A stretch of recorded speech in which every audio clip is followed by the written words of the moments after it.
আসসালামু আলাইকুম। Estimate master বিডির আরো একটি ভিডিওতে আপনাদের স্বাগতম। তো বালু কিনে যদি আপনারা প্রতারিত হয়ে থাকেন তাহলে আজকের ভিডিওটা আপনার জন্যই। কারণ আজকে আমি আপনাদের দেখাবো একটি ডাম ট্রাক মাহিন্দ্রা এবং টলিতে কি পরিমাণ বালু ধরবে তা কিভাবে বের করবেন। তা সহজেই কিন্তু আপনার ধরেন আপনার বাসায় একটা ট্রাক দিয়ে বালু আসছে বা ডাম ট্রাকে মাটি আসছে বা মাটি ভরাটের কাজ করছেন বা পুকুর ভরাট বা গর্ত ভরাটের কাজ করছেন। তো সেখানে যে বালু আপনি বা মাটি কিনলেন তো সেটা কিভাবে হিসাব করবেন সেটা আজকে আমি আপনাদের সহজেই দেখিয়ে দেব। তো চলুন শুরু করি। তো সেজন্য আমি এখানে একটা চিত্র এঁকেছি, এটাকে আপনারা একটা ডাম ট্রাক বিবেচনা করুন। তো যার এদিকের দৈর্ঘ্যটা হচ্ছে লম্বা দিকের দৈর্ঘ্যটা হচ্ছে 15 ফিট এবং খাটো দিকের দৈর্ঘ্যটা হচ্ছে 13 ফিট এবং প্রস্থ এবং গাড়ির যে প্রস্থটা রয়েছে গাড়ি কিন্তু পাশ থাকে, এটা হচ্ছে লম্বা এবং এদিকে কিন্তু পাশ থাকে।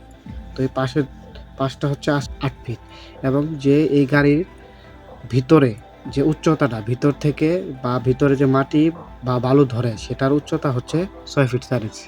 এরকম সাইজ করে তারা বালুটি ভরাট করে এনেছে। তো এই বালুটার পরিমাপ আপনারা বা এই ডাম ট্রাকের হিসাবটা কিভাবে করবেন যে এই ধরেন আইসা বলল যে এত সেফটি বালু আসে, মানে ধরেন 700 বা 800 সিএফটি বালু আছে বা মাটি আছে এটা বললো। তো সেটা আসলে কিভাবে সত্য কিনা সেটা কিভাবে দেখবেন সেটাই আজকে আমি আপনাদের দেখাবো। তো এখান থেকে আমি প্রশ্ন লিখে দিয়েছি, চিত্রে প্রদর্শিত ডাম ট্রাকটিতে কি পরিমাণ বালু ধরবে তা বের করো, অথবা মাটি বা খোয়া ধরবে তা বের করো। অর্থাৎ আপনি যদি এইটা বের করতে পারেন তাহলে আপনি মাটি, বালু এবং খোয়া হিসাব করতে পারবেন। তো চলুন শুরু করি, আমরা সমাধানে চলে যাই। সমাধান, আমরা জানি আয়তন। প্রথমে আয়তন বের করতে হবে। মাটি, বালু এবং খোয়ার হিসাব হচ্ছে সিএফটিতে আমরা যদি যাই তাহলে আয়তন লাগবে। তো আমরা জানি আয়তন বি সমান সমান দৈর্ঘ্য গুণন প্রস্থ গুণন উচ্চতা। তো এখানে তো দৈর্ঘ্য আছে দুইটা, তো এই দুইটা দৈর্ঘ্যকে আমরা প্রথমে একটা দৈর্ঘ্য করতে হবে। দেখেন দৈর্ঘ্য 15 ফিট যোগ 13 ফিট ভাগ 2, অর্থাৎ দুইটা দৈর্ঘ্যকে যদি একটা দৈর্ঘ্য করি তাহলে দুইটা দৈর্ঘ্যকে যোগ করে 2 দ্বারা ভাগ করতে হবে। এটা হচ্ছে গড় দৈর্ঘ্য। গড় দৈর্ঘ্য বের করার নিয়ম হচ্ছে এটাই, অর্থাৎ এটা যোগ এটা যদি করি তাহলে দৈর্ঘ্যটা সমান হয়ে যায়। সমান হওয়ার পরে যে আমি দেখাই, ধরেন এটা 15 ফিট, এখানে আরও যোগ করলাম 13 ফিট, তাহলে কিন্তু সম্পূর্ণটা 15 ফিট আর 13 ফিট সম্পূর্ণ হয়ে গেল কত, 28 ফিট। তো 28 ফিট এখন 2 দ্বারা ভাগ করতে হবে। 2 ধারায় কেন ভাগ, কারণ দুইটা দৈর্ঘ্য, এই জন্য 2 দ্বারা ভাগ। তো 2 দ্বারা যদি ভাগ করি তাহলে গড় দৈর্ঘ্যটা চলে আসে। তাহলে গড় দৈর্ঘ্যটা হবে এই যে এরকম সমান হয়ে যাবে গড় দৈর্ঘ্যটা।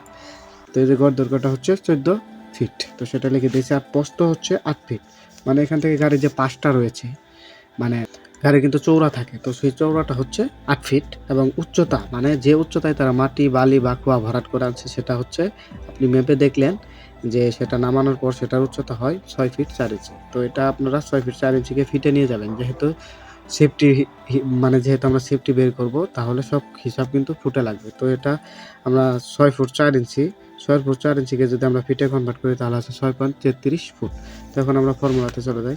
ফর্মুলায় যে দেখেন দৈর্ঘ্য লিখে দিয়েছি 14 ফিট, প্রস্থ লিখে দিয়েছি 8 ফিট, এই যে 8 ফিট এবং উচ্চতা হচ্ছে 0.33 ফিট।